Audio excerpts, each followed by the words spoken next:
Muchas gracias, Ana, Erika. Pues esta tarde, sin más dilación, vamos a dar paso a Asun Quintana. Asun Quintana es pastora de la Iglesia Asamblea Cristiana en Madrid, licenciada en Filología Hispánica por la Universidad Autónoma de Madrid, fundadora y presidente de la plataforma Seneca Falls, conferenciante articulista del periódico Protestante Digital, responsable del grupo de trabajo de mujeres en la Alianza Evangélica Española y durante 6 años fue responsable de la Consejería de la Mujer en el Consejo Evangélico de Madrid. Y es un honor y un placer, un privilegio tener a Asun Quintana entre nosotros. Y vamos a darle una cordial bienvenida.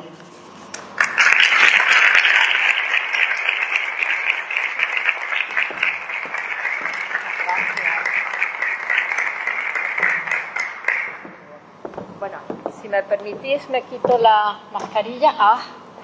¡Qué alivio! La vamos a dejar por aquí. Bajo mi mando.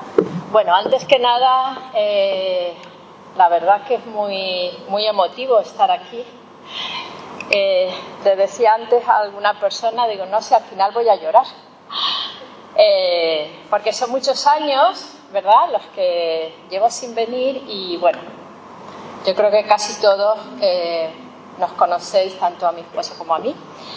Así que bueno, pues estar aquí esta tarde por el motivo que estoy me agrada porque sabéis que bueno, llevo unos años trabajando, bastantes años, en el tema de la mujer, compartiéndolo con mi pastoral, mi pastora en un equipo en la Iglesia de Madrid, de Asamblea Cristiana, pero de unos años para acá trabajando con el tema de la mujer con mucha carga en mi corazón. Y hace 2 años ya oficialicé, presido una asociación que es Seneca Falls, que ha nombrado Carlota, y ahí estoy trabajando duro, ¿no? Y quiero por lo menos abrir un camino y que luego dar la antorcha a otra que venga, porque los años pasan y no en balde.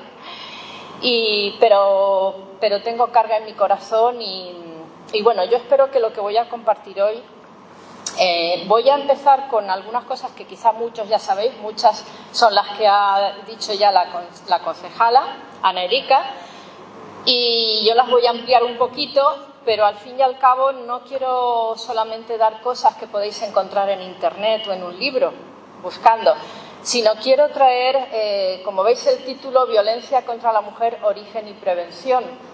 Entonces, no voy a dar un taller de violencia de género estrictamente, porque es que entonces el tema es tan amplio que tendríamos que estar muchas horas. Pero la carga en mi corazón es más ver el origen de la violencia de género y ver, una vez que ves el origen, ¿verdad?, como las enfermedades, cuando detectas la raíz del problema, puedes tratarlo, ¿no? Y ahí es donde quiero abrir la perspectiva bíblica, ¿vale? Y contaros cosas que yo creo que sí pueden ser, en cierto modo, una novedad. Me alegro mucho también de que haya aquí, veo muchos pastores, también hay pastoras, y me alegro muchísimo porque es muy difícil congregar a hombres y sobre todo del liderazgo en los sectores evangélicos. Muy difícil. ¿Vale? Para el año que viene tengo proyectos en ese sentido, porque si no llegamos al liderazgo, creo que no se puede hacer demasiado, ¿no? Así que agradecer de corazón y humildemente que estéis aquí para escucharme, ¿vale? Muchísimas gracias de corazón. Y bueno, pues vamos a empezar. Lo primero, yo voy a dar un panorama muy rápido. Bueno, aquí digo quiénes somos. Espero ver bien porque tengo la vista un poco ya. La plataforma Seneca Falls, que es de la que os he hablado, ¿no? Y un poco los objetivos que tenemos, que sobre todo son concienciar, formar, educar y transformar y promover la igualdad en la Iglesia y en la sociedad. Nuestro campo primero es la Iglesia y la sociedad, pero en la Iglesia hay mucho trabajo también, ¿verdad? Así que bueno, ya os he contado un poquito cómo ha surgido y decir que también estoy en el grupo de trabajo de la Alianza Evangélica Española Mujer y Sociedad y ahí pues estamos también recibiendo mucho apoyo de líderes. Voy a empezar muy rápidamente porque voy a mirar el tiempo. Le he dicho a mi esposo que me avise a los 30 minutos porque tengo 45 y me gusta cumplir con el tiempo, ¿vale? Así que voy a intentarlo. Un poquito que veamos la situación de la mujer en la actualidad, porque yo creo que las cifras demuestran la realidad que hay, ¿no? Y la realidad que hay en cuanto a la mujer es muy triste, bastante triste, aunque sí que es verdad que hay un camino ya recorrido en todos estos años anteriores, pero es muy triste todavía. En cuanto, por ejemplo, diferentes sectores, en cuanto a la pobreza, el 70% de los 1.200 de personas pobres son mujeres, el 70% son mujeres. Las mujeres realizan el 66% del trabajo en el mundo, producen el 50% de los alimentos, pero ganan solo el 10% de los ingresos y poseen el 2% de las propiedades. O sea, hay una escala increíblemente de desigualdad. En cuanto a analfabetismo y escolarización, el 76% de los 774 millones de personas analfabetas, el 66% son mujeres. O casi una de cada 4 niñas no está empleada, ni estudia, ni recibe capacitación. Y están sin escolarizar 31 millones de niñas.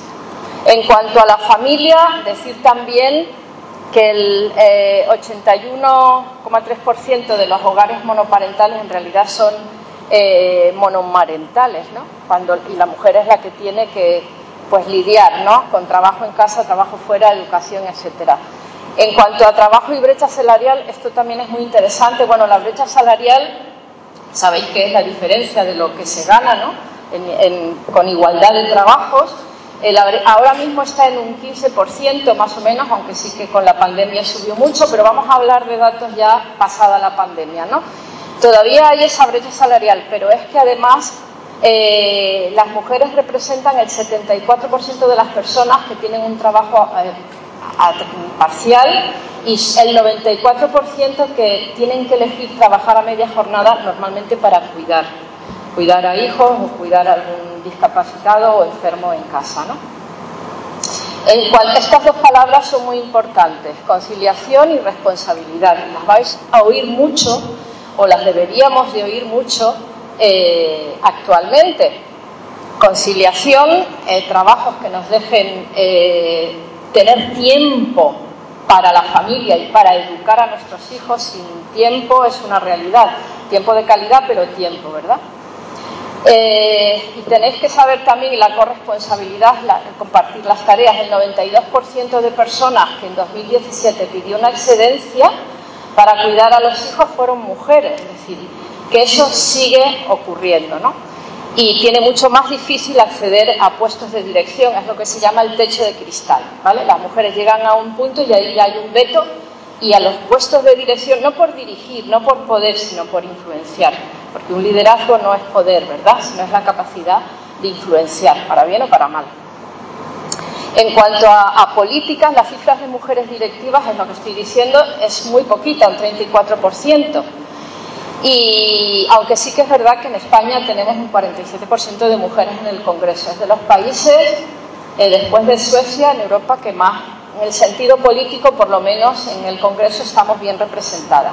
Pero es muy importante estar no por el poder en puestos de liderazgo, sino por influir, por llevar también la influencia de las mujeres, ¿no?, que es mucho lo que tenemos que dar. Los medios de comunicación son claves también. Periodistas mujeres en los medios, el 28%, es muy poquito, 24% en el mundo. Y puestos de dirección en medios de comunicación un 27%. Esto es poquísimo, ¿no? Voy muy deprisa porque no es esto el centro, esto es una introducción. Las cifras de violencia contra mujeres y niñas, tremenda. 1/3 de las mujeres en todo el mundo, esto se está repitiendo en este mes muchísimo, han sufrido violencia física y sexual, 1/3. Y a nivel mundial, 137 mujeres son asesinadas diariamente por su pareja o un miembro de la familia, ¿vale? En cuanto a datos de violencia de género, es decir, ahora lo veremos, violencia de la pareja o expareja, Fijaros qué cifras tenemos durante todos estos años, ¿no? 1092, que ya son 1118, desde el 2003, que es cuando se empezaron a contabilizar los datos. Y tenemos pues toda esta escala aquí. 37 mujeres a día de hoy han sido asesinadas y el 80% no denuncia. Y esto es una cifra muy alta, o sea, solo denuncia pues un 20% de mujeres, ¿no? En cuanto a trata, esclavitud sexual, matrimonios forzados, hay unas cifras también altísimas, ¿eh? Como veis aquí, mutilación genital, en Europa se calculan unas 500.000 víctimas, tenemos también el 72% de víctimas detectadas en mujeres y niñas, que no veo bien. Bueno, vamos a pasarla. Es decir, que son cifras altísimas. Y cómo no, podemos también, nunca viene de más, yo sé que quizá muchos ya lo sabéis, pero la definición de violencia contra la mujer es todo acto de género que resulta o puede resultar un daño físico sexual para la mujer, ¿vale? Y por una razón, y esto es lo importante con el tema de violencia de género, hay una razón, simplemente ser mujer, no hay otra razón, por eso se llama y se clasifica como violencia de género, ¿vale? Por el hecho de ser mujer. Hay un convenio, bueno, en España ha habido yo creo que 3 hitos, que uno fue en el 2004 con la Ley Integral de Violencia contra la Mujer, que fue muy importante, después en el 2017 el Pacto de Estado, que todos los partidos se pongan de acuerdo en un pacto de Estado contra la violencia, pues eso fue muy significativo y ha ido desarrollando, bueno, diferentes leyes, el marco legal, pero luego está también el Convenio de Estambul, que se formó en el 2011 y en el 2014 muchos países de Europa se suscribieron a él. ¿Por qué es importante? Porque la violencia de género se consideraba solo en la pareja, donde había un lazo afectivo o expareja, pero se amplió el abanico y violencia contra la mujer, ya no de género, solo en la pareja, sino contra la mujer, pues fue también todo lo que era violencia, mutilación genital, matrimonios infantiles, lo que he comentado antes, violencia sexual, las violaciones, las manadas, todo esto se empezó a considerar también violencia contra la mujer. Entonces, si oís el Convenio de Estambul, es un tratado importantísimo en el desarrollo legal de lo que es la violencia de género, ¿no? Luego lo veremos un poquito más despacio. Y según este convenio hay todos estos tipos de violencia. Vicaria, que sabéis que es cuando se va a por los hijos. La violencia vicaria sustituta, en vez de a la mujer, se asesinan a los hijos, o se hace daño a los hijos. Yo creo que ese es el punto más doloroso que tiene cualquier mujer, ¿verdad? Violencia económica, psicológica, física, sexual, pero no me voy a quedar aquí porque esto solo quiero que suene, pero no es, como digo, el tema central. Violencia digital, que es la que está ahora haciendo tantísimo daño a los jóvenes, ¿no? El ciberacoso, el envío de mensajes intimidatorios, el sexting, envío de mensajes o fotos de contenido sexual sin consentimiento, el doxing, publicación de información privada sin autorización. Esto está haciendo un daño tremendo a nuestros adolescentes y jóvenes, ¿eh?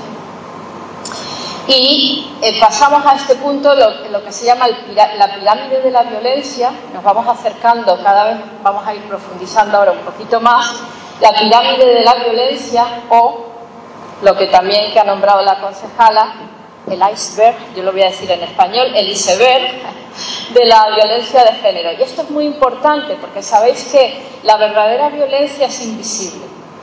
Es decir, si veis aquí, este es lo que se ve, ¿no? Es un iceberg, es la punta de arriba, es lo que se ve, pero lo que no se ve, ahí es donde se fragua realmente la violencia, ¿no? Lo que tenemos aquí debajo, en la base, en la raíz de la violencia, son actitudes, creencias, lo que muchas veces oís como sistema patriarcal, que a veces a los creyentes evangélicos nos chirría un poco, pero no nos tiene que chirriar, porque ahora os explico, eso es una realidad que está ahí y es así, ¿no? Nos chirrían muchas cosas todavía, por eso actitudes y creencias que tenemos que cambiar, ¿no? Lo que llamamos micromachismos, que son comportamientos culturales del día a día, Ana Erika nombró varios, ¿no?, del día a día, son comportamientos en el hogar, en la familia, en el cole, en la iglesia, que son machistas y que se siguen teniendo, y ahí es donde se va fraguando, va subiendo expresiones verbales dañinas, ya sigue todo aquí también la violencia psicológica, agresiones físicas y el asesinato, que es a lo que se llega. Pero realmente esto es lo más importante, y aquí es donde actitudes, creencias, micromachismos, donde, por lo menos desde la plataforma Seneca Falls, que es de inspiración evangélica, la cual presido, trabajamos mucho aquí. Porque si no, podrá haber leyes maravillosas, pero si no hay una transformación de la mente y del corazón, no vamos a conseguir nada, ¿vale? Las leyes están, pero no hay un cambio, ¿no? Así es que, bueno, simplemente por si no, pero yo creo que no suena todo, ¿no?, que el patriarcado es un sistema social donde los hombres tienen el poder y predominan en los roles, en liderazgo, en autoridad moral, privilegio social, control de la propiedad, y digamos que muchas estructuras giran en torno al varón. Esto es una realidad, o sea, esto no nos tiene que escandalizar. Es así desde Génesis 3, a partir de Génesis 3 es así. Desde que el pecado entró en el mundo, y ahora eso es lo que vamos a ir viendo, es así. Entonces no nos tenemos que escandalizar. Es una sociedad androcéntrica que gira alrededor del varón, y por eso es tan importante, cuando visto de introducir la perspectiva de género, no nos asustemos, ¿vale? Porque una perspectiva de género es introducir la visión de la mujer en todos estos ámbitos, en la sociedad, en las pequeñas estructuras, la visión de la mujer, ¿no? ¿Dónde está ahí la mujer? Entonces, de todos estos temas, vocabulario nos debe ir sonando. Debemos ver que el machismo, aunque nos suene como nos suene, pero es una realidad. Y sí que me ha gustado lo que ha dicho, que no, esto no es una guerra, por lo menos el enfoque nuestro no debe nunca ser una guerra. Sé que hay muchos feminismos actualmente que sí que son una guerra de sexos contra el hombre, pero desde luego yo no lo veo así. Esto no es una guerra de sexos, ni es una guerra contra el hombre, ni muchísimo menos. Y bueno, yo creo que eso lo tenemos clarísimo. Pero sí, lo que tenemos que ver es que es una cultura, es una forma de ver la vida, y es una visión de la mujer. El machismo es una visión de la mujer en inferioridad, y esa visión la llevas a todos los terrenos donde te mueves. Eso es lo que es decir, es cultura y es conducta, ¿vale? Y por eso lo más importante es prevenir. Y hay otra cosa muy importante que es la educación en igualdad. Si no conseguimos, he hablado de transformación, ¿verdad? Si no conseguimos educar en igualdad, esos niños y niñas al final pues seguirán los mismos patrones culturales, estereotipos, que ahora vamos a ver un poco, y la prevención con la educación, la concienciación, esto que estamos haciendo hoy es muy importante, entender los conceptos, que como líderes nos informemos y nos formemos. Esto es muy importante para las iglesias, ¿no? Y tenemos que hacerlo pues en la familia, yo creo que es el pilar. O sea, aquí la familia es fundamental para transformar esas mentes, esa manera de ver la vida a nuestros niños y a nuestras niñas. Es fundamental. Los niños ven. Más que escucharte, los niños sabemos que eso, las palabras están ahí, pero el ejemplo es el que arrasa, ¿no? Ven. Y los niños captan, y los niños maman lo que están viendo. Entonces ahí tenemos muchísimo trabajo que hacer, muchísimo trabajo. En las aulas, en los coles, en la iglesia tenemos que educar en igualdad, desde los púlpitos, en las escuelas dominicales, en el trato, qué trato damos a nuestras mujeres en la iglesia, ¿verdad? Porque yo a veces veo cosas, ¿no?, que no están bien. Entonces lo pongo como una cosa más, porque es un campo más y donde tenemos más responsabilidad, ¿verdad? En los medios, en el lenguaje, que sí que es verdad que lo que no podemos es destrozar la gramática, como se hace por ahí, ¿no? No se puede destrozar la gramática ni forzar el lenguaje como se quiere pretender forzar. Pero sí tenemos que tener en cuenta que el lenguaje representa la realidad. Y sí que es verdad que hay un lenguaje, o sea, no es el lenguaje en sí, la forma como lo utilizamos sexista, y que a la mujer se la ha invisibilizado. Por lo tanto, en muchas áreas sí que es cierto que tenemos que introducir términos femeninos que como hasta ahora no se han utilizado, pero ahora hay que empezar a utilizarlos. He dicho, y digo, sin destrozar la gramática, sin la arroba, ni el no estoy hablando de eso, pero sí no está mal a veces introducir ciertos términos femeninos, porque hay que visibilizar a la mujer en el lenguaje, ¿vale? Esa es mi opinión. Bueno, y voy entrando poquito a poco aquí hay por lo menos un médico hay y algún psicólogo también, o psicóloga. Y para pasar al siguiente tema, que es que tiene que ver con la educación, con los roles, con los estereotipos, roles quiere decir funciones. Ahora os explico, pero en los últimos estudios que yo he estado viendo, esto es un tema que tampoco digamos que ahí está demostrado, pero sí que las últimas investigaciones dicen que no hay diferencia entre el cerebro del niño y el cerebro de la niña. No hay ninguna diferencia. Eso de que las mujeres somos así porque tenemos una esta más desarrollada. Es decir, al nacer nuestros cerebros son exactamente iguales, ¿vale? Y hay un experimento que se hizo de las mujeres durante el embarazo y el parto. Se comprobó cómo el cambio cerebral que se produce por la maternidad, por las hormonas. Pero luego se comprobó que ese cambio cerebral también se daba en hombres que se hacían cargo absolutamente de la educación de sus hijos y también en mujeres que adoptan. O sea, quiero decir que es una cosa más del rol que asumes, pero no hay ninguna diferencia, salvo las hormonales, por supuesto, ¿no?, en nuestro cerebro. Y esto es importante tenerlo en cuenta. ¿Por qué? Estamos oyendo mucho hablar de sexo y género. Bueno, desde nuestro punto de vista hay solo dos sexos biológicos, ¿verdad? Hombre y mujer. Y eso es lo que nos diferencia. Pero luego está el concepto de género. Y entonces el concepto de género es muy importante. Es decir, el sexo biológico, hay dos. Y de ahí no nos mueven, ¿no? Pero el género sí que puede entenderse como la forma de comportarnos, los papeles que asumimos, las funciones que hacemos, y son atributos que la sociedad de sociedad determinada en un momento determinado considera apropiados para hombres y mujeres. Es algo cultural y esto es así. Nos educan de una manera, y ahora vamos a ver algunos ejemplos, si somos niños o si somos niñas, ¿vale?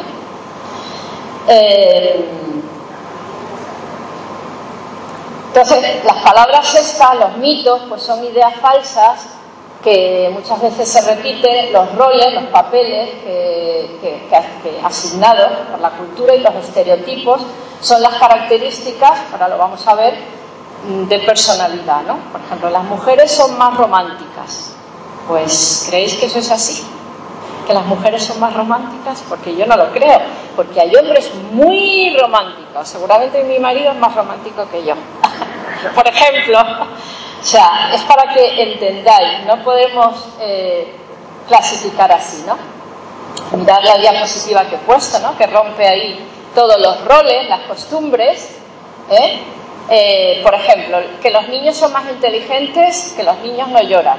Eso es un estereotipo, vamos, como un camión. Los niños lloran y las niñas lloran, y los hombres deben llorar y expresar. A lo mejor hay menos asesinatos de hombres, sí que es verdad, por supuesto que es verdad, que asesinatos de hombres en este sentido no hay, pero desde luego, ¿sabéis una cosa? Que hay mucho más índice de suicidios de hombres que de mujeres, y ahí me suena a mí la lucecita, ¿no?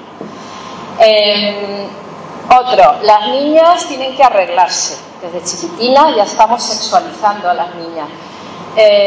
Los niños juegan al fútbol, las niñas no. Los patios de cole están invadidos por los campos de fútbol. Los superhéroes siempre son niños. ¿Qué pasa? ¿Que no hay heroínas?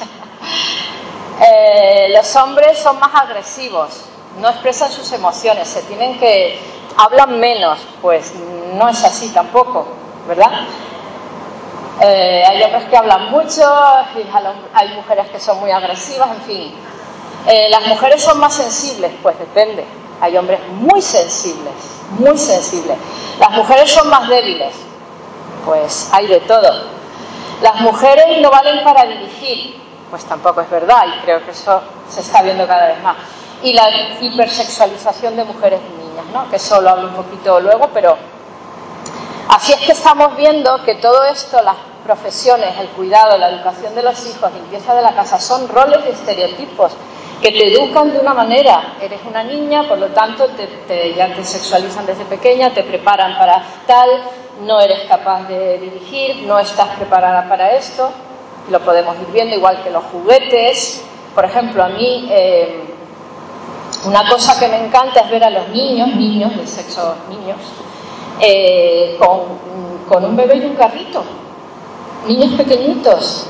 Claro, porque hay que también van a ser padres, que también van a cuidar de sus hijos, que se están perdiendo muchos hombres una parte tremenda, riquísima, estupenda y de gran bendición, como es educar a los hijos, estar con los hijos, ¿no? Y a mí me gusta ver, hoy ya se da más, ¿no?, que los niños masculinos lleven un carrito con un bebé. A mí eso me parece estupendo. O que les regalen una cocinita y preparen la comida. A mí eso me parece excelente, porque el día de mañana van a tener que preparar también la comida, ¿no? Otros, por ejemplo, cuando dicen, esto lo encontré en las redes y me gustó, a los niños, ¿no?, en masculino, ¿y cuántas novias tienes? ¿No? Porque estamos ya preguntándoles ya estamos fomentando el estereotipo machista, ¿no? El regalo de la aspiradora y los electrodomésticos a la mujer, que, bueno, se está viendo menos. O, por ejemplo, cuando vas a un bar, una cafetería, la bebida fuerte siempre es para el hombre. Los camareros, pues a veces con las mujeres, guapa, cariño, corazón. A un hombre no se le dice eso, ¿no? Uniformes con falda para ellas y pantalones para ellas, ahora lo vamos a ver, ¿no? O cuando a una mujer siempre se la presenta como la esposa de fulanito. No es necesario, a los hombres no. Fulanito es fulanito, Pedro Takis, pero a Pedro Takis no dicen es el marido de... Se le presenta por lo que es, por lo que hace. A las mujeres debemos hacer lo mismo, ¿verdad? O a las chicas, ¿y tú qué? ¿Para cuándo? ¿Ya tienes novio? O sea, las metemos ya en ese cliché, ¿verdad? Eso influye mucho en las pocas mujeres que hay en ciencia y en investigación. Hay poquísimas. Mirad, ahí tengo el 30%, Poquísimas, porque desde pequeñas no se fomenta, sino que se las coarta. Los trabajos feminizados, trabajos como educadores infantiles. Bueno, mi hijo es educador infantil, ahora es director ya de su propia escuela, pero cuando él estudió, hizo las prácticas y tal, era el único chico, ¿no? Esto es así, son profesiones feminizadas. Y si vamos a los trabajos de limpieza, pues son profesiones feminizadas, ahí van las mujeres de cabeza, ¿no? Son trabajos para mujeres más precarios y peor pagados. Bueno, necesitamos referentes, en definitiva, cambiar todos estos referentes, porque si no hay referentes, si no hay modelos, si no hay ejemplos de mujeres ahí, los niños tienen que ver esos modelos, ¿verdad? Y luego la hipersexualización, ¿no? Esto es algo importantísimo. A la mujer, bueno, en las competiciones de por qué ponemos mujeres así, porque, bueno, muchas dicen es porque queremos. Puede ser, pero desde luego estás perpetuando un estereotipo y un rol que nos perjudica a todas las mujeres, ¿no? Los anuncios, bueno, de perfumes y de, ya lo sabéis, ¿no? Todas estas, ¿por qué las ponemos de adorno, no? Esto que decía antes de los uniformes, fijaros, no sé si sabéis que en las Olimpiadas lo que pasó con las jugadoras del equipo de, creo que era Noruega, ¿no? Pues a las de voleibol se les obliga a ir así, en bikini, es el uniforme obligatorio, sabéis que tenéis que llevar uniformes obligatorios, en bikini, prácticamente, pues eso, ¿no? Muy destapadas. Entonces, ya llevan años protestando y protestaron porque no querían ir en bikini. Fijaros, ellas en bikini y mira cómo van los chicos, con su pantaloncito hasta aquí, bien tapaditos. Y ellas protestaron y dijeron que querían ir con su pantalón corto porque van más cómodas. Y aparte, esto es una sexualización de la mujer. Y no las dejaron, pero ellas fueron y jugaron así, les pusieron una multa, pero jugaron así. Tremendo. Estos actos son los que hay que hacer, ¿no? Este anuncio lo denunciaron y se retiró de la televisión, la mujer como objeto sexual de un perfume, ¿no? Aquí hay un montón de hombres, la foto no se ve bien, un montón de hombres, a ver si esto no influye en el tema de las manadas y todo esto que está pasando, ¿no? Las violaciones grupales, etcétera, etcétera, que cada vez está subiendo más el índice de violaciones y de violaciones grupales. Bueno, esto no lo leo lo que pone, si tenéis vista lo leéis, pero todo esto es lo que la cultura de la violación, todo esto es cultura machista, que tenemos que la responsabilidad, ya no solo como hombres o como mujeres, sino como creyentes más todavía, de denunciar. Y por último, nombro así de pasada la pornografía y la prostitución. Esto está haciendo un daño tremendo. Sabéis que, bueno, es que esto es para dar toda una charla del tema de la pornografía, un índice altísimo, altísimo, en las iglesias también, ¿eh? Y claro, los modelos que se aprenden en la pornografía son modelos de violencia sexual, son modelos bestiales, y sabéis que a partir de los 8 años ya los niños están viendo pornografía. O sea, esos son los modelos. Por eso, cuando sabéis que hay un repunte tremendo en la violencia de género en adolescentes, está subiendo como la espuma, no sé si modelos absolutamente de violencia y machistas. Decimos, ¿y por qué? ¿Qué está fallando? Por un lado, lo que decía al principio, el tema de la familia, ¿no? Pero por otro lado, Internet, la pornografía y los modelos que están viendo, de mujer objeto, mujer sexualizada y verdaderas bestialidades. Eso es lo que ven nuestros niños y nuestros adolescentes. Todos, o sea, sé que hay excepciones, pero estoy para que nos quedemos con las estadísticas que hay, son tremendas, ¿no? Y luego está el tema de la trata, el tema del fin. Y la prostitución, lo mismo, ¿no? Es otro tema que estoy, porque efectivamente hay que abolir la prostitución, porque es un foco de todos estos modelos. Muy bien.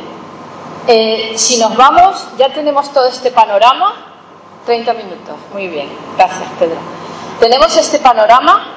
Pues a mí me gustaría ahora tomar la Biblia, es decir, no la toméis, no hace falta, que tengo aquí los textos, y decir una cosa.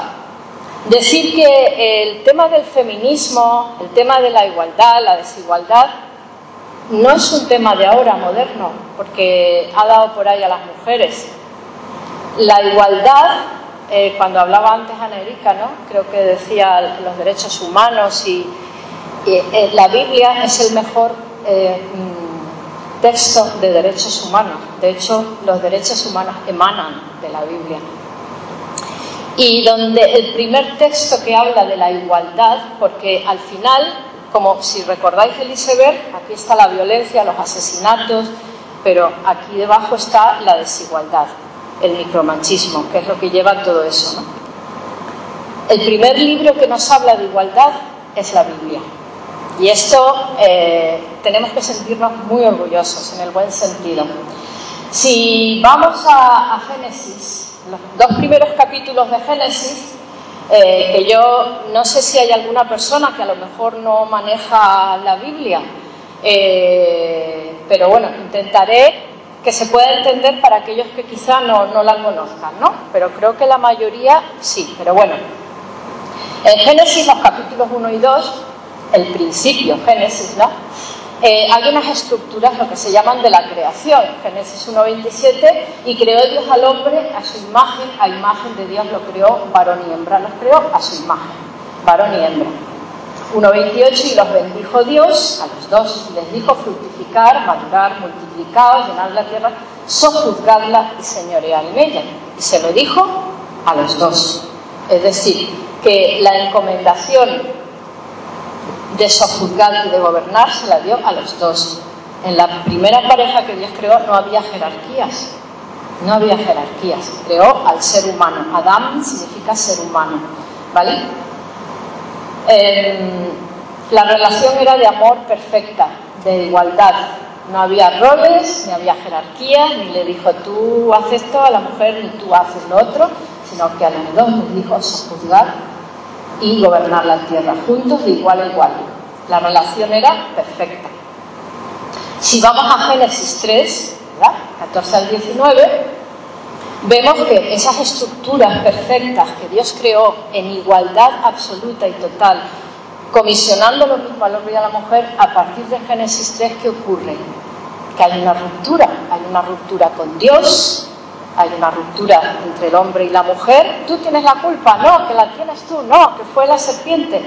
Y hay un desequilibrio, y a partir de ahí entra el desequilibrio en el mundo, entra la enfermedad y entra otra cosa. Dice, las consecuencias de esa ruptura que decidimos, el ser humano decidió romper con Dios, las consecuencias nos las dijo Dios se las dijo a Adán y Eva, y les dijo, a la mujer le dijo, multiplicaré en gran manera los dolores en tus preñeces, con dolor darás a luz los hijos, y eso se cumple, de verdad que duele, ¿eh? Aunque hoy hay epidural que alivia el dolor, ¿eh? Ya veréis por qué lo digo. Y tu deseo será para tu marido y él se enseñoreará de ti. Esto es una consecuencia de la ruptura con Dios. No son predicciones. Dios está prediciendo, mira, va a pasar a ti, hombre, que vas a trabajar con el sudor de tu frente, que la tierra te va a ser hostil, y a ti, mujer, te va a pasar esto, y entre las consecuencias el varón se enseñoreará de ti. Tu deseo será para tu marido y él se enseñoreará de ti. Esto es una predicción. Dios está diciendo lo que va a pasar, pero no es una prescripción, no es un mandamiento. No está diciendo enseñoréate de tu marido y de tu mujer.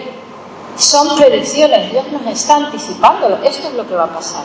Estas son las consecuencias del pecado. Si queréis ir a vuestro aire, muy bien, pues estas van a ser las consecuencias, ¿verdad? Y esas fueron las consecuencias para la mujer. El machismo, la desigualdad, es una consecuencia del pecado. ¿Y qué hacemos como creyentes con el pecado? ¿Qué hacemos? Hay otros pecados que hubo, ¿verdad? Hubo otros pecados como el orgullo, las injusticias, ¿qué hacemos? El racismo. ¿Qué hacemos? Condenarlo y erradicarlo de nuestras vidas. Cuando Jesús reina en nuestros corazones, el Espíritu de Dios viene a morar, tenemos poder para erradicar el pecado de nuestra vida, aunque nunca aquí vamos a ser perfectos ni lo vamos a conseguir del todo, pero tenemos que posicionarnos. La relación de amor se rompe y se convierte en una relación, se enseñoreará de ti, de superioridad. Tu deseo será para tu marido y de dominio, y eso es lo que se llama machismo. Y esto es muy importante, que no son mandamientos, que son consecuencias del pecado. Es muy importante que lo tengamos claro, porque muchas iglesias se amparan en esto, como es que la Biblia dice que... No, la Biblia dice muchas cosas, pero que son solo descriptivas, describe muchas cosas. La Biblia habla de muchos pecados, habla de historias amargas de muchos siervos de Dios, de su parte oscura, pero eso no quiere decir que eso sea modelo. La Biblia Dios es que es tan maravilloso que cuando inspira para escribir la Biblia, habla de la historia de los seres humanos con sus oscuridades, sus luces y sus sombras. Pero lo que realmente Dios prescribe es lo que debemos hacer, lo que son los mandamientos de Dios, ¿no? Y estos son solo predicciones. Él está profetizando, está advirtiéndonos de lo que va a pasar. Así que en un mundo redimido por Cristo, los cristianos tenemos que luchar por erradicar un pecado más, ni más ni menos, es un pecado más, pero sí que es verdad que está haciendo mucho daño a las mujeres, hasta el punto de que hay mujeres que son asesinadas. Entonces, yo creo que sí, es para que nos alarmemos. Sigue existiendo en la sociedad y en las iglesias. Las religiones también han maltratada la mujer, pero no Dios. Y esto quiero dejarlo muy claro. Es decir, las religiones, cuando dicen es que las religiones son machistas, pues sí, algunas sí. O sea, la religión vista como estructura, ¿vale? Pero nuestra relación con Dios, la palabra de Dios nos habla de igualdad. Y esa debe ser nuestra aspiración. No nos pone como ejemplo la desigualdad. ¿Y qué hizo Jesús de Nazaret? El primer feminista de la historia fue Jesús de Nazaret. Jesús lo que hizo fue volver a esas estructuras, las recuperó, las primeras, las perfectas, las de igualdad. Él vino a redimir todas esas estructuras que el hombre y la mujer habían distorsionado, destrozado y llevado a tantas injusticias en las parejas, entre hombre y mujer. Jesús vino a rescatar esas estructuras perfectas, a redimir lo deteriorado, ¿verdad? Y lo vemos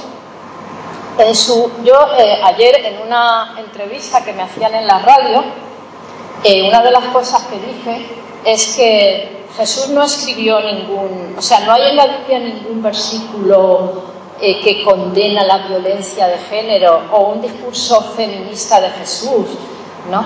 Pero es que con su conducta ya tenemos bastante. Con su conducta yo creo que es el mejor y mayor ejemplo que podemos decir. Por eso yo creo que este feminismo, bueno, hoy hay muchas corrientes de feminismo, muchas diferentes, pero sí en cierto modo nos hemos dejado quitar nuestro lugar como creyentes. El feminismo es nuestro, entre comillas. El feminismo emana de la palabra de Dios, es decir, la igualdad, en este sentido, feminismo, igualdad, ¿vale? Ni más ni menos, igualdad. No estoy hablando de la ola feminista radical, aunque hay algunos valores que sí coinciden con los nuestros, o el feminismo liberal, no. Ahora veréis exactamente de lo que estoy hablando. Jesús es el modelo. Y como mañana a las mujeres les voy a hablar de muchas de estas cosas, no las voy a desarrollar aquí, así que mañana las cuento. Pero él, que tuvo amistad con muchas mujeres, que les enseñó, las sentó a sus pies, se dejó con una mujer samaritana con la que habló de teología y le habló de su vida íntima y personal, ¿no?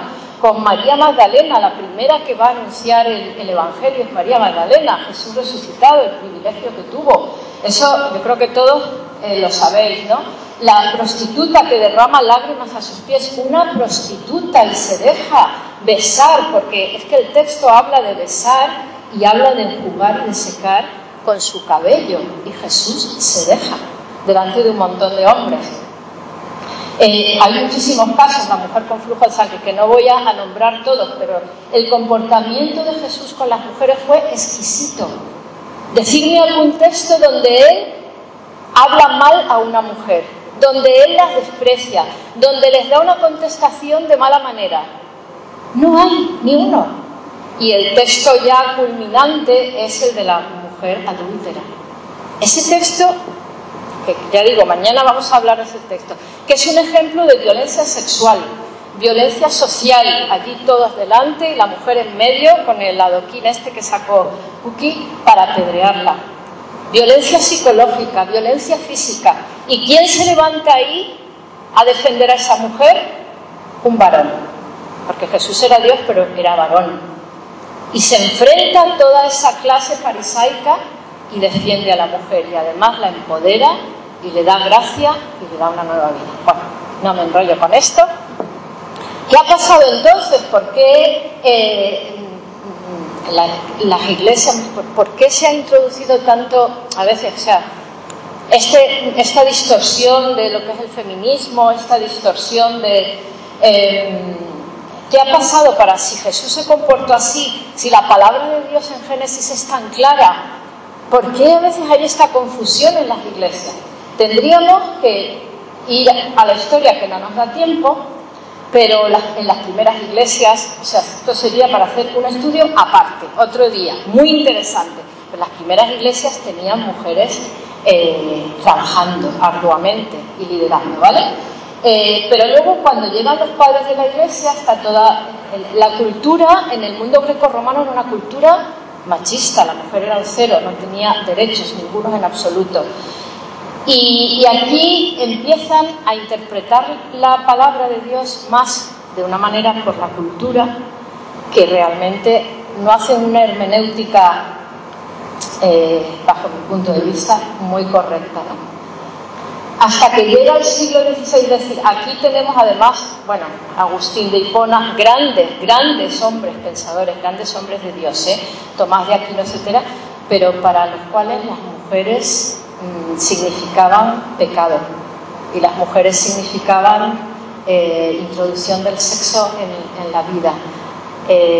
Las mujeres eran seres imperfectos que ni siquiera sabían si iban a ser salvas.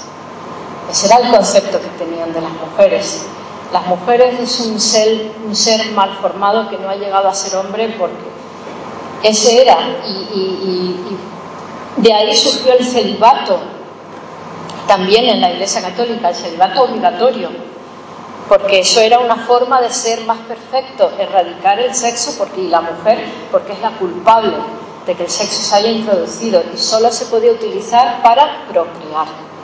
Entonces, todo esto influye en todos estos padres de la Iglesia, influye. El concepto de la mujer era terrible y eso hay que admitirlo. Y era así, más influencia de la cultura que de la propia palabra de Dios. Pero llega la Reforma Protestante y llega Lutero. Y sí que es verdad que Lutero no fue el gran revolucionario en cuanto al papel de la mujer, porque no. Pero sí que fue iluminado, tuvo grandes revelaciones en cuanto a la fe, a la gracia, etcétera. Pero sí que la mujer empieza a tener un papel más importante. Sí que empieza el celibato se ve que no es bíblico, se admite el matrimonio, ya no hay clérigos y laicos, se puede casar, la mujer es vista como compañera. Ya subimos de categoría. Y hay tres grandes postulados que son la lectura y la interpretación de la Biblia. Todo el mundo podía acceder a la Biblia, a la lectura de la palabra de Dios, directamente, seas hombre o seas mujer. Esto fue una revolución tremenda. Alfabetización de las mujeres, hubo un montón de mujeres que empezaron a aprender, a estudiar, a leer, porque querían leer la palabra de Dios. Las mujeres en la Reforma Protestante fueron increíbles. Hay una conferencia que da un profesor de la Carlota, Antonio Simoni, sobre la Reforma y la mujer, bueno, que la sacó Antonio en Ventana Abierta. Buenísima. Nos descubre la mujer invisible, pero fueron tremendas en llevar adelante la Reforma Protestante. Y el sacerdocio universal, es decir, no solo que sois salvas también, faltaría más, sino que también podéis llevar la misión adelante, predicar el Evangelio. O sea que esto fue una revolución y ahí se dio un primer avance. Pero tenemos que llegar al siglo XIX y aquí en Estados Unidos es cuando nace el feminismo histórico. De aquí, en el siglo XIX, ¿sabéis qué pasó? Que se volvió a los principios de la Reforma. Un montón de movimientos de mujeres se levantan, de mujeres protestantes, se levantan en Estados Unidos en las iglesias, mujeres abolicionistas en contra de la esclavitud. Allí estaban las mujeres manifestándose. Las mujeres negras queriendo abolir el racismo, las primeras huelgas por la justicia, huelgas textiles. Bueno, no me puedo extender. Empiezan las mujeres a estudiar, a formarse. Y aquí, ¿sabéis qué surge? Lo que se llama el feminismo histórico, con el que debemos de identificarnos. Yo me identifico. Y la plataforma Seneca Falls se identifica con ese feminismo histórico. Sabéis que en 1848, en una capilla protestante en Nueva York, en el barrio de Seneca Falls, se firma el primer manifiesto colectivo feminista por mujeres protestantes. El primer manifiesto colectivo feminista fue protestante, promovido por mujeres protestantes. Allí había, creo que eran no sé si eran unas 300 personas, unos poquitos hombres que fueron como testigos y un montón de mujeres. Entre ellas estas dos mujeres, Elizabeth Cady Stanton y Lucrecia Mott, que eran, vamos, además Lucrecia Mott era cuáquera, eran de convicciones profundas cristianas, ¿vale? Veis aquí una foto del manifiesto que se firmó con los nombres. Y aquí surgió realmente, por eso yo digo, feminismo bíblico. ¿Podemos hablar de feminismo bíblico después de oír todo esto? Claro que sí. Claro que sí. A veces el feminismo bíblica, pues sí, claro que sí, pero sí es que Dios es realmente, es que la palabra está clarísima, ¿no? Claro que sí. ¿Es un invento moderno? No, sí está ahí. Desde que Dios creó el mundo existe, nos creó para ser iguales. Y este feminismo de la declaración Seneca Falls es con el que nos debemos identificar y debemos decir al mundo que tenemos la respuesta que está ahí, que está escrita, que Jesús de Nazaret fue el primer defensor de las mujeres. La Biblia es el manual más completo sobre derechos humanos.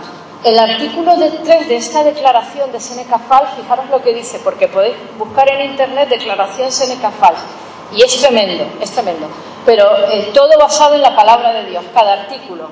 Pero hay uno de ellos, el tercero, que dice que la mujer es igual al hombre, o sea, declaramos que la mujer es igual al hombre, que así fue establecido por el Creador y que por el bien de la raza humana exige que así sea reconocido como tal. O sea, tremendo, tremendo. Tenemos que redimir el término feminista y volver a los orígenes. Vamos a redimirlo como creyentes. El feminismo, sí, claro, hay ciertos feminismos con los que en absoluto podemos estar de acuerdo, pero vamos a redimir el término. Vamos a aceptar el feminismo bíblico, feminismo de raíces históricas. El primer manifiesto por mujeres protestantes, claro que sí. Tenemos que ocupar nuestro lugar en este mundo, en este campo. Ocupemos nuestro lugar y desde luego tenemos un gran poder, que es el poder de la palabra de Dios. Vamos respaldadas cuando hablamos de todo esto. Y para terminar, las iglesias evangélicas tenemos que ser referentes en cuanto a la violencia de género. Yo me da mucha pena porque es un tema que no sé, a lo mejor es mi percepción, pero todo lo que es de mujer es un poquito de segunda categoría, ¿no? Y la realidad es eso, que en todas las charlas, conferencias que estamos organizando, talleres, muchos, ¿no? Para eso, para transformar la mente y la visión de la mujer, siempre hay mujeres y muy pocos hombres. Por eso hoy os honro. Y de verdad, chapó, ¿no? Por estar aquí, ¿no? Como hombres. Porque es muy importante, ¿sabéis por qué? Porque si los hombres no nos abren las puertas, se va a conseguir poco. Es triste decirlo, no me gustaría decir esto, pero es que es así. Porque estáis en los no expuestos, en los puntos de más influencia, en los puntos de liderazgo más importantes. Entonces, si no dais paso a las mujeres, es decir, si no entendéis que no es una lucha de poderes ni de autoridad, sino es buscar el compañerismo al que Dios nos llamó, el trabajo en equipo al que Dios nos llamó. Y es responsabilidad de todos, ¿no? Y creo que podemos aportar mucho, ¿no? Hombres y mujeres. Y cada uno vamos ocupando nuestro lugar, también según la sociedad, según la época, es verdad. ¿Por qué? Porque los roles evolucionan. Y cosas que hoy son normales, hace 10 años no lo eran. Es decir, la vestimenta, los peinados, todas estas cosas externas que no le tenemos que dar tanta importancia, ¿veréis? No le tenemos que dar tanta importancia porque al fin y al cabo son roles, ¿no? Entonces, necesitamos que ahí el varón nos haga ese sitio. Y nada, termino con esto. Por lo tanto, nosotros lo que queremos es eso, o lo que debemos, ¿no? Como creyentes, sensibilizar, concienciar, formar y educar. Y en 3 ámbitos principales. En el legal, ahí tenemos, pues eso, tratar de influir en las leyes. Esto en todos los campos, pero en este también. Con los hombres y mujeres de la política, contactar con ellos, como ha estado hoy aquí la concejala, pues es buena la relación con ellos. En el ámbito pedagógico, educar en igualdad. Esto es muy importante a los niños, que ya lo he dicho, introducir la perspectiva de género.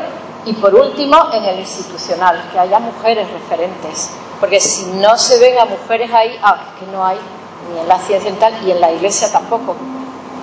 Mujeres referentes. Lo que no se ve, no se puede imitar. Por eso hablaba también del lenguaje, ¿no? Visibilizar a las mujeres, ¿vale? Así que hasta aquí lo que yo tengo en mi corazón, la importancia que tenemos que darle a este tema, y esperando que pueda haber una respuesta positiva, ¿no? Una sensibilización por lo menos hacia este tema. Así que por mí he terminado. Gracias.